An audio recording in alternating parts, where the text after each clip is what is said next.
When I inherited Grandpa's farm last spring, I thought I knew every inch of the property. I'd spent countless summers here as a kid, helping with chores and listening to his stories about working the land.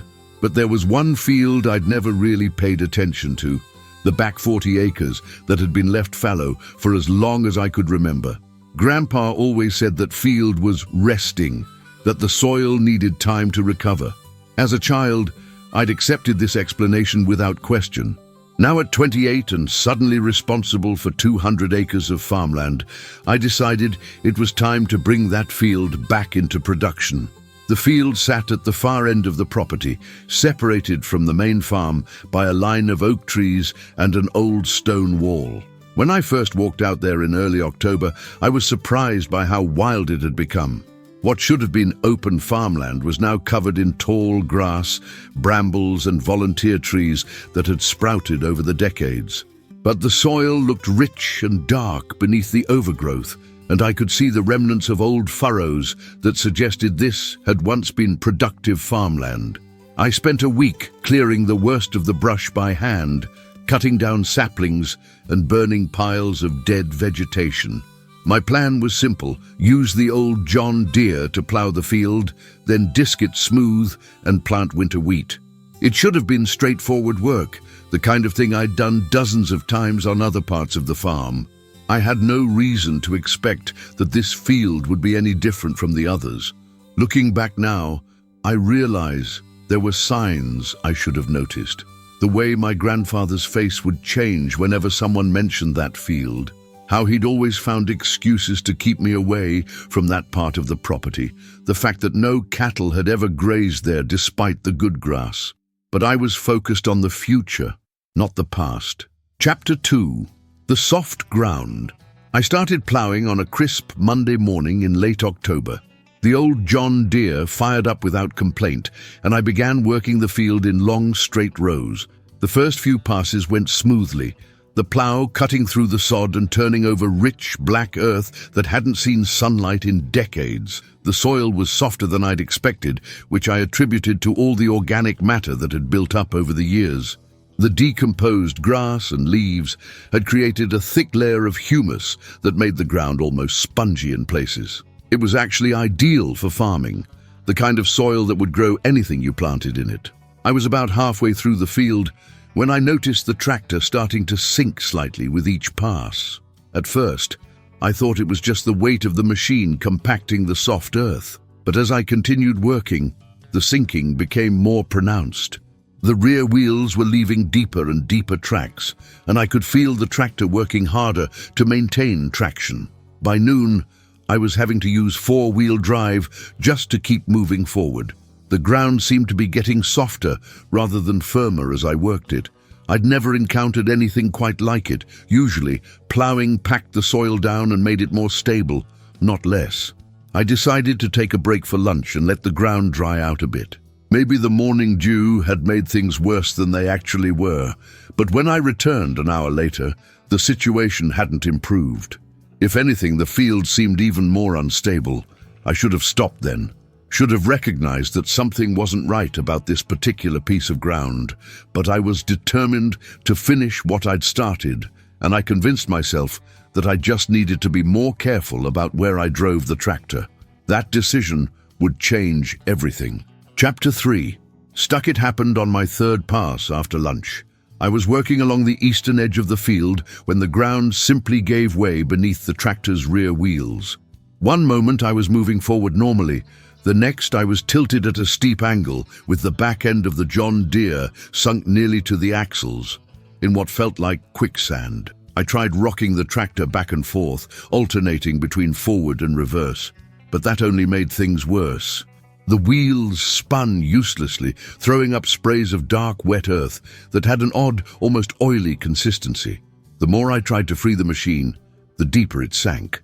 After 20 minutes of futile effort, I shut off the engine and climbed down to assess the situation.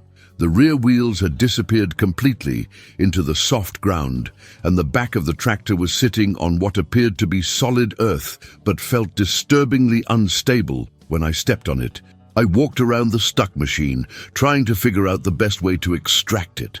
I'd need to call my neighbor Jim, who had a bigger tractor that might be able to pull the John Deere free. But first, I wanted to understand what I was dealing with. I grabbed a long stick from the edge of the field and began probing the ground around the tractor. What I found made no sense. The soil was firm for the first foot or so, then became increasingly soft until the stick met no resistance at all.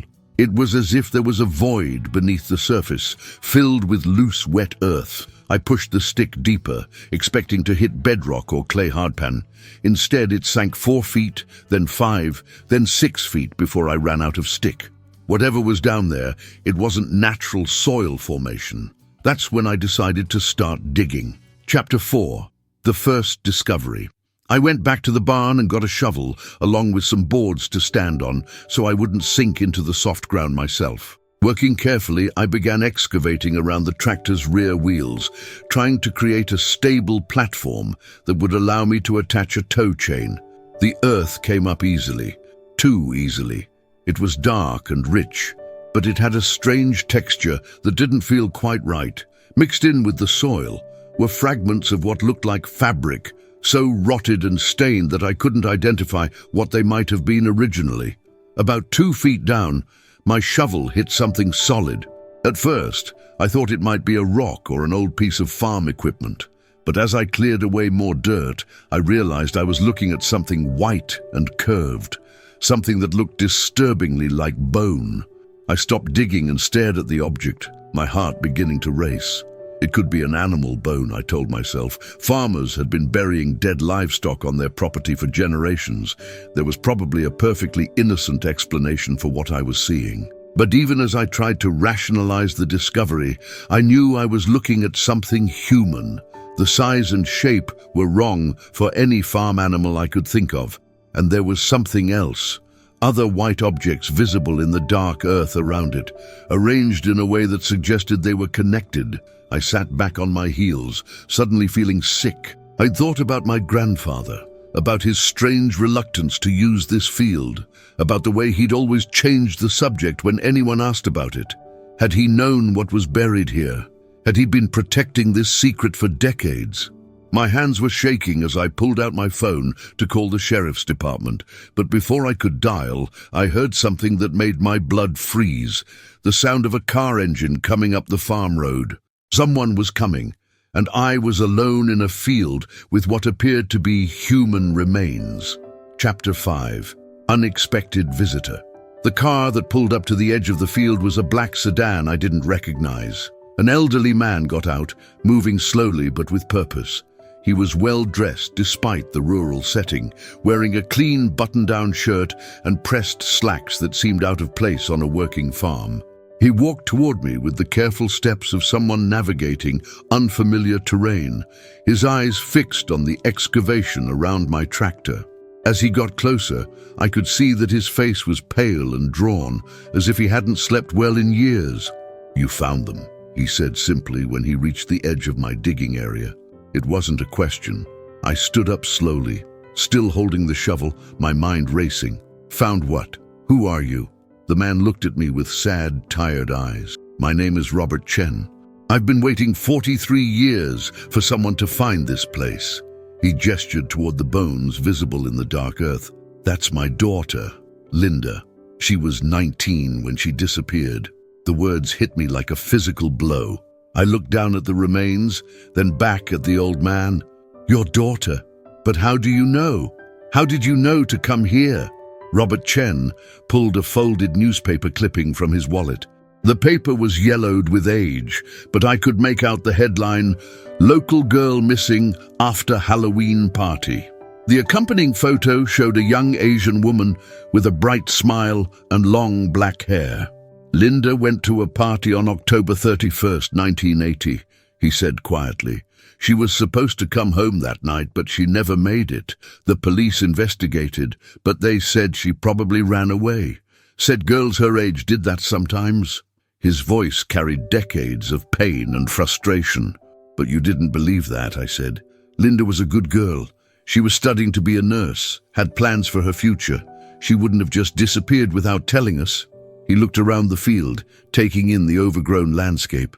I always suspected she'd been murdered, but I never knew where to look. Then how did you know to come here today? Robert Chen's expression grew even more grim. Because I've been watching this farm for 40 years, waiting for someone to disturb this field. Chapter 6. The Watcher. Robert Chen's revelation that he'd been watching the farm for 4 decades sent a chill down my spine. I looked around the isolated field, suddenly feeling very exposed and vulnerable. The nearest neighbor was half a mile away, and my cell phone showed only 1 bar of signal. "You've been watching us?" I asked, trying to keep my voice steady. "Not watching you personally," he clarified. "Watching the field. I knew Linda was somewhere on this property, and I knew that someday someone would find her." He pulled out a small notebook, its pages filled with dates and observations written in careful handwriting. "I've documented every time anyone came near this field for the past 40 years, he continued. "Your grandfather never let anyone work it, never let cattle graze here, never even let hunters cross it during deer season. He was protecting something, and I was pretty sure I knew what it was." The implications of what he was saying began to sink in. "You think my grandfather killed your daughter?" Robert Chen was quiet for a long moment, studying my face. "I think your grandfather knew who killed my daughter. Whether he was involved directly or just helped cover it up, I don't know. But he's been guarding this secret his whole life." I thought about my grandfather, the kind, gentle man who had taught me to fish and farm, who had never raised his voice or shown any sign of violence. The idea that he could be connected to a murder seemed impossible. "There has to be another explanation," I said. "Maybe he didn't know what was buried here. Maybe someone else used his land without permission." But even as I said it, I knew it didn't make sense. My grandfather had known every inch of this farm. He would have noticed if someone had been digging graves in his field. Robert Chen opened his notebook and showed me pages of meticulous records. Dates, times, weather conditions, and detailed notes about any activity on the farm. It was the work of someone obsessed, someone who had dedicated his life to finding the truth about his daughter's disappearance. "I need to call the police," I said, pulling out my phone. "Wait," Robert Chen said urgently. "There's something else you need to know first."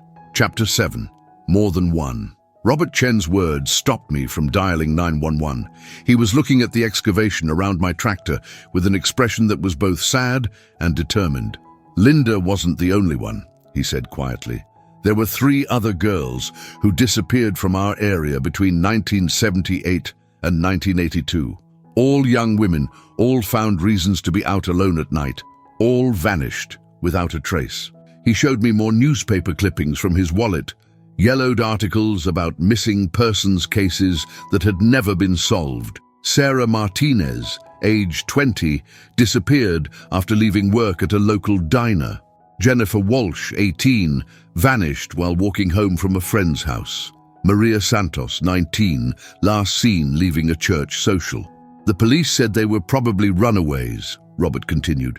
"Said young women sometimes just decided to start new lives somewhere else. But I knew better. These girls had families who loved them, futures they were excited about. They didn't just run away." I stared at the clippings, trying to process what he was telling me. "You think they're all buried here?" "I think this field is a cemetery," he said grimly.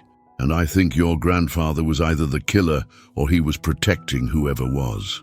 The thought made me sick. I looked around the 40-acre field with new eyes, wondering how many graves might be hidden beneath the overgrown grass and weeds. How many families had spent decades wondering what happened to their daughters. "We need to call the FBI," I said. "If this is what you think it is, it's way beyond local police." But Robert Chen shook his head. "Not yet. If we call in law enforcement now, they'll seal off the entire property, and we might never get answers. I've been waiting 43 years to find out what happened to Linda. I need to know the truth before the lawyers and bureaucrats take over." I understood his frustration, but I also knew we were in over our heads. "We can't just start digging up bodies on our own. That's tampering with evidence." "Then let's just look around a little more," he suggested. "See if we can find any other obvious burial sites before we make the call. Once the authorities take over, we'll be shut out completely." "No, Against my better judgment, I found myself agreeing. The need to understand what had happened on my family's land was overwhelming. I had to know how deep this secret went. We spent the next hour walking the field systematically, looking for any signs of disturbance in the soil. Chapter 8. The Pattern. What we found was worse than I had imagined. Using a long metal rod to probe the ground, we discovered at least 6 areas where the soil was significantly softer than the surrounding earth. The spots were scattered across the field, but seemed to follow a rough pattern. All were located near the tree line, in areas that would have been hidden from view of the main farm buildings. Each soft spot was roughly the same size, about 6 feet long and 3 feet wide. The dimensions of graves. Robert Chen marked each location with a small flag from his car, creating a grim map of what appeared to be a killing field that had been active for several years. His hands shook as he placed each marker, and I could see tears in his eyes. 43 years, he whispered, as we stood looking at the flags scattered across the field. 43 years I've been wondering where she was, and she was here the whole time, less than 2 miles from our house. I thought about my grandfather's behavior over the years, trying to remember any signs that he might have been harboring such a terrible secret. Had there been clues I'd missed, moments when his carefully maintained facade had slipped? There's something else, Robert said, pulling out his notebook again. I've been tracking the timeline of the disappearances, and they all happened during a specific period, between October 1978 and November 1982. Then they just stopped. What happened in 1982, I asked. Your grandfather got married, Robert replied, to your grandmother. The killings stopped right around the time he brought a woman to live on the farm permanently. The implication was clear and horrifying. My grandfather had been killing young women until my grandmother's presence made it too risky to continue. She had unknowingly saved lives simply by moving into the farmhouse. But that raised another disturbing question. Had my grandmother known what was buried in the back field? Had she spent her entire marriage living above a cemetery, keeping a secret that would have destroyed everything she thought she knew about her husband? I pulled out my phone again, knowing I couldn't delay the inevitable any longer. But before I could dial, Robert Chen grabbed my arm. "Listen," he said urgently. In the distance, I could hear the sound of another vehicle approaching the farm. Chapter 9. The Confession. The pickup truck that pulled up belonged to my neighbor, Jim Morrison. He climbed out slowly, his weathered face grim as he took in the scene. My stuck tractor, the excavation, the flags scattered across the field, and Robert Chen standing beside me with his notebook of evidence. "I saw the cars from my property," Jim said quietly. "Figured it was time." Robert Chen stiffened beside me. "Time for what?" Jim walked closer, his hands shoved deep in his pockets. He was 74 years old, had farmed the adjacent property his entire life, and had been my grandfather's closest friend. I'd known him since childhood, had helped with his harvest countless times. "Time to tell the truth about what happened in this field," Jim said, his voice heavy with decades of guilt. "I've been carrying this secret for over 40 years, and I'm tired of it." My heart began racing as the implications of his words sank in. "Jim, what are you saying?" He looked at Robert Chen with eyes full of pain and regret. "I'm saying I'm sorry for what happened to your daughter, and to the others. I'm sorry I didn't have the courage to stop it when I should have." Robert Chen took a step forward, his hands clenched into fists. "You knew? You knew what happened to Linda?" "I knew," Jim admitted. "Your grandfather and I both knew. We helped cover it up, and we've been living with that shame ever since." The revelation hit me like a physical blow. My grandfather hadn't been the killer. He'd been an accessory after the fact, but that still made him complicit in the deaths of 4 young women. "Who?" I asked, my voice barely a whisper. "Who killed them?" Jim's face crumpled with grief and guilt. "My brother Danny. He was sick, had been since he came back from Vietnam. He'd have these episodes where he'd lose control completely. Your grandfather and I tried to get him help, but back then nobody understood PTSD. Nobody knew how to treat what the war had done to him. So you covered up murders instead?" Robert Chen's voice was filled with rage. "We thought we could control him," Jim said desperately. After each incident, Danny would be horrified by what he'd done. He'd beg us to help him, promise it would never happen again. We believed him because we wanted to believe him. What happened to him? I asked. He died in 1982, Jim replied. Car accident. Drove his truck into a tree at 90 miles an hour. Your grandfather and I always wondered if it was suicide, if he couldn't live with what he'd done anymore. Chapter 10. The Weight of Truth. The three of us stood in the field as Jim told us the full story of what had happened between 1978 and 1982. His brother Danny had been a decorated Vietnam veteran who'd returned home with severe psychological trauma that his family didn't understand and couldn't treat. Danny had lived in a trailer on Jim's property, isolated and increasingly unstable. The episodes started small, fits of rage, paranoid delusions, periods where he seemed to lose touch with reality completely. But they escalated over time, and eventually they turned deadly. The first girl was an accident, Jim said, tears streaming down his face. Danny thought she was a Viet Cong infiltrator. He was having a flashback, living in the past. By the time he realized what he'd done, it was too late. My grandfather had been the one to find Danny with Sarah Martinez's body. Instead of calling the police, he'd made the decision to protect his friend's brother. They'd buried her in the backfield and agreed to never speak of what had happened. We thought it was a one-time thing, Jim continued. We got Danny into therapy, put him on medication. For almost a year, he seemed to be getting better. Then it happened again. Each subsequent murder had followed the same pattern. Danny would have an episode, kill a young woman he encountered during one of his nighttime wanderings, then come to his brother and my grandfather in a state of complete breakdown. And each time, they'd made the decision to cover it up, rather than turn him in. We told ourselves we were protecting a war hero who'd sacrificed his sanity for his country, Jim said. We convinced ourselves that destroying his life wouldn't bring back the girls he'd killed, but really, we were just cowards. We were protecting ourselves and our families from the scandal. Robert Chen listened to the confession with a mixture of rage and heartbreak. My daughter was 19 years old, he said quietly. She wanted to be a nurse. She wanted to help people. And you buried her in a field like she was garbage. We gave them proper burials, Jim protested weakly. We said prayers, marked the locations. We didn't just dump them. You stole 43 years from my family, Robert replied.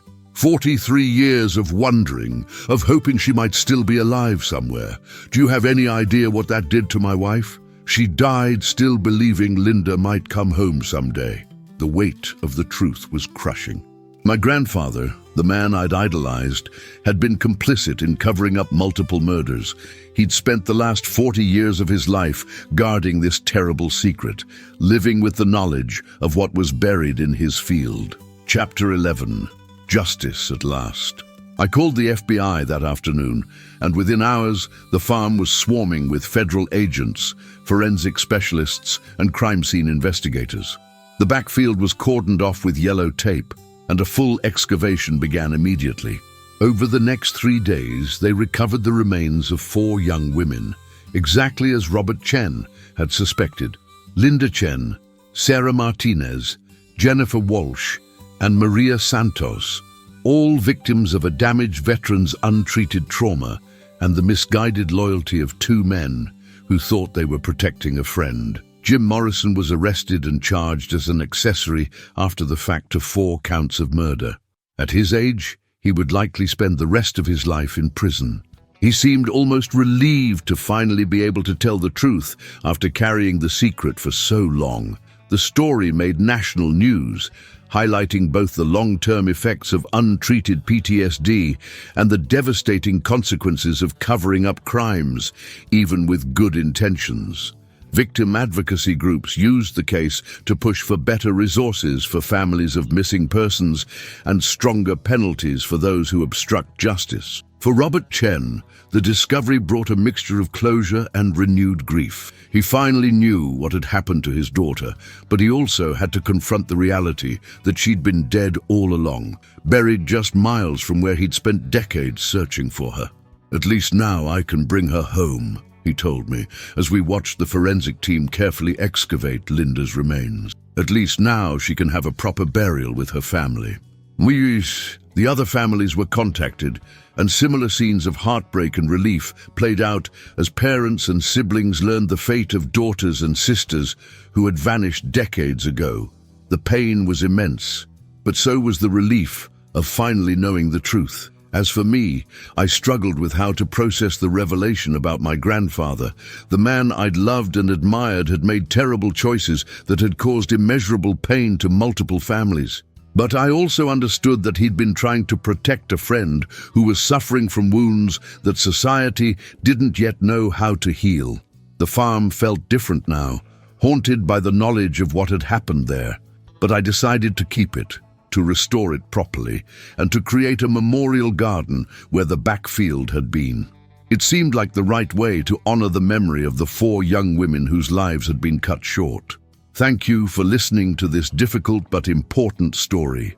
Sometimes the truth is buried deeper than we ever imagine, and it takes courage to uncover it, even when we know it will change everything we thought we knew about the people we love. The case of Linda Chen, Sarah Martinez, Jennifer Walsh, and Maria Santos reminds us that every missing person is someone's daughter, sister, or friend, and that families deserve answers no matter how much time has passed.